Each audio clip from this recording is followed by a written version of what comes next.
Permisi, Iya, selamat sore. Benar sore. dengan Ibu Yanti? Benar. Boleh kita ngobrol sebentar, Ibu? Iya, boleh. Silakan. Mungkin bisa sambil duduk. Oh iya, boleh. Baiklah, para perempuan tangguh dimanapun kalian berada. Untuk selanjutnya, saya akan mengajak teman-teman sekalian berbincang dengan Ibu Yanti. Ibu Yanti ini adalah seorang penjual gorengan di daerah Anggut. Betul, Ibu Yanti? Iya, benar. Lanjutnya. Biasanya jualan dari jam berapa sampai jam berapa, Ibu? Biasanya saya tuh berangkat dari rumah itu jam setengah 2. Kadang sampai sini jam 2, terus mulai beres-beres. Akhirnya mulai kadang-kadang tuh setengah 3. Kadang Biasanya gitu. udah mulai jualan Oh. itu jam setengah 3. Iya.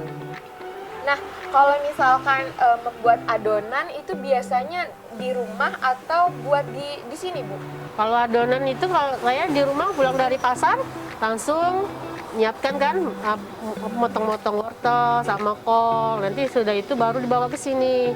Nah, nanti di sini ada nenek orang tua yang ikut bantu ngadon gitu. Oh, berarti dibantu membuat adonan oleh Ibu. Iya. Nah, tadi kalau misalkan Ibu bilang dari pasar, biasanya berangkat ke pasar jam berapa, Bu? Kalau ke pasar tuh sudah subuh, jadi Sudah subuh. sekitar jam setengah 6 gitu berangkat. Berarti ada jeda waktu dari jam 6 sampai jam 12 untuk Ibu istirahat atau Ibu gunakan untuk keperluan yang lain? Kalau istirahat enggak rasanya. Iya, tidak istirahat. Iya, masalahnya kan kalau sudah siap di bahan kita beres sih rumah dulu. Beres rumah, gitu nyuci ya. piring, nyapu-nyapu, kadang tuh kan.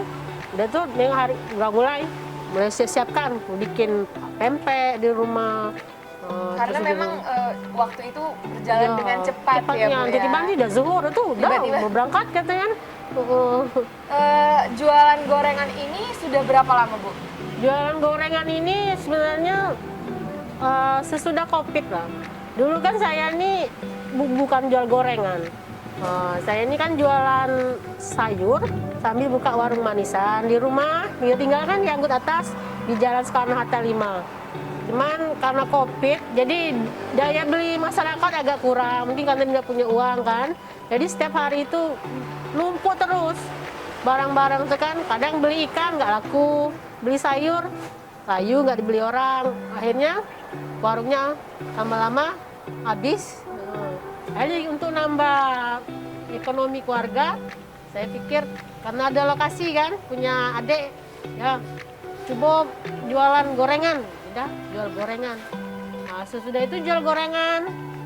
Terus sesudah gorengan minyak naik waktu itu kan. Ya, betul. Nah, minyak naik saya sempat berhenti.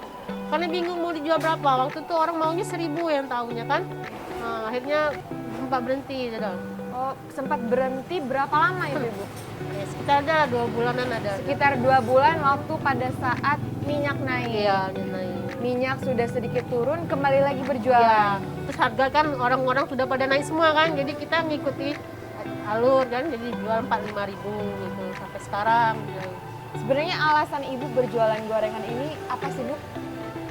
Karena saya ini kan ibarat kata kan gantikan kepala keluarga. Punya suami sakit. Udah hampir 6 tahun lah sakit diabetes. Jadi kalau anak-anak mau sekolah, jadi akhirnya saya tuh lah yang ikut bantu cari pendapatan kan untuk jajan anak. Anak saya yang pertama itu SMK kelas 2. Terus yang nomor 2 SMP kelas 2 juga. Terus yang kecil umur 4 tahun. Semuanya 3 orang kan cowok semua. Berarti memang alasan Ibu menjual gorengan ini adalah untuk membantu perekonomian rumah tangga. Karena memang, mohon maaf, Bapak tidak bisa bekerja sama sekali atau bagaimana, Ibu? Gak bisa, dan kalau misalnya badannya lagi fit, dia bantu kita di rumah motong-motong kan. Tapi kalau misalnya lagi lemas kan, kalau lagi gula lagi naik, bawaannya tidur aja gitu.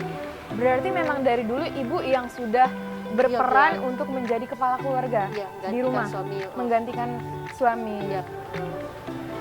Sebenarnya kalau misalkan tadi kita sudah berbicara, Ibu kan jual gorengan.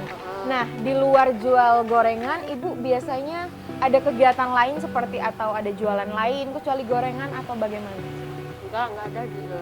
Berarti Gorengan doang. selesai jual gorengan, pulang, Iya. dan kembali seperti aktivitas Aktivitasnya, biasa. pulang tuh dari sini sekitar jam 10 malam kadang tuh. Jam 10 malam. 10 malam di rumah istirahat, kadang jam 11 baru tidur. Terus pagi jam setengah 6 pergi lagi ke pasar. Jadi setiap hari aktivitas kayak gitu terus. Nah, kalau misalkan jual gorengan sampai jam 10 malam, itu memang sudah ditargetkan atau memang menunggu sampai sehabisnya aja? Oh iya, nunggu. Kadang-kadang kalau lagi rezeki bisa udah habis. Tapi kadang-kadang sampai jam 9, setengah 10 nggak habis juga, akhirnya udah bagi-bagi aja ke tetangga sekitar kan. Pernah Iya, mengalami tidak habis itu? Ya, pernah. Dulu pernah satu lampan dulu tuh kan bagi-bagiin sama warga sekitar sini kan, masih keluarga semua. Terus waktu di depan tempat Satpol PP kan boleh juga gitu. Sebenarnya suka duka dalam berjual gorengan tuh pasti banyak kan, Bu? Boleh mungkin Ibu ceritakan bagaimana suka dukanya pada saat Ibu jual gorengan? Sukanya ya kita kan karena sering ketemu banyak orang kan, sering dia otaknya kan fresh karena sering banyak pembicaraan dari orang. Jadi kalau kita di rumah kan kita suntuk bawaannya kan, kalau masalah udah banyak jadi tambah mumet. Tapi kalau sini ngobrol bercanda kan, jadi kita punya masalah jadi hilang. Itu sukanya. Kalau dukanya ya gitu, kalau misalnya kita udah capek bikin gorengan terus gorengannya nggak laku, biasanya tuh kalau hujan lebat gitu kan orang pada nggak mau keluar dari hujan lebat. Nah itulah kadang bikin udah nggak laku Gitu ya, Bu ya. Oh. Nah, berarti selama Ibu jual gorengan ini Ibu dibantu dengan Ibu. Anak-anak bagaimana, Bu? Anak-anak kan kalau sekarang kan sekolahnya udah pulang sore jam 4. Jadi paling-paling anakku yang nomor 1 yang SMK.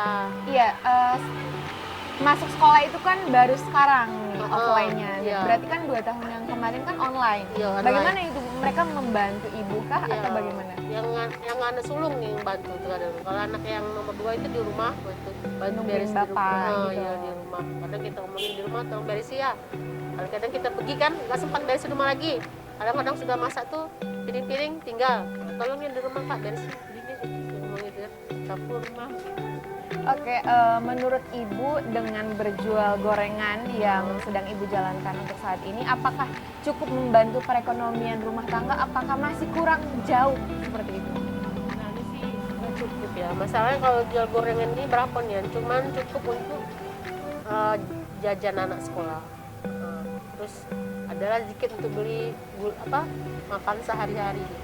Yang susahnya tuh waktu kalau kita misalnya ada pembayaran, bingung jadinya kan kayak bayar listrik gitu kan. Jadi masa modal terpakai untuk bayar gitu.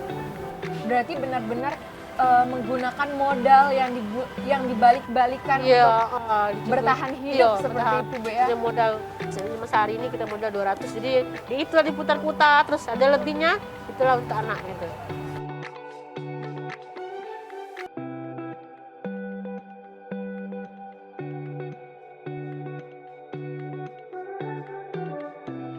Baiklah Ibu, kalau misalkan tadi kita sudah sedikit bercerita tentang kisah Ibu berjualan gorengan mengenai suka duka dan mengapa alasan Ibu berjual gorengan, bisakah Ibu memberikan sedikit pesan kepada para perempuan dimanapun mereka berada, serta harapan Ibu ke depannya bagaimana?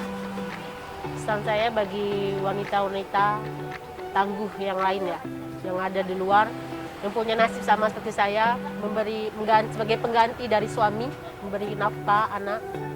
Saya pesan, tetaplah semangat.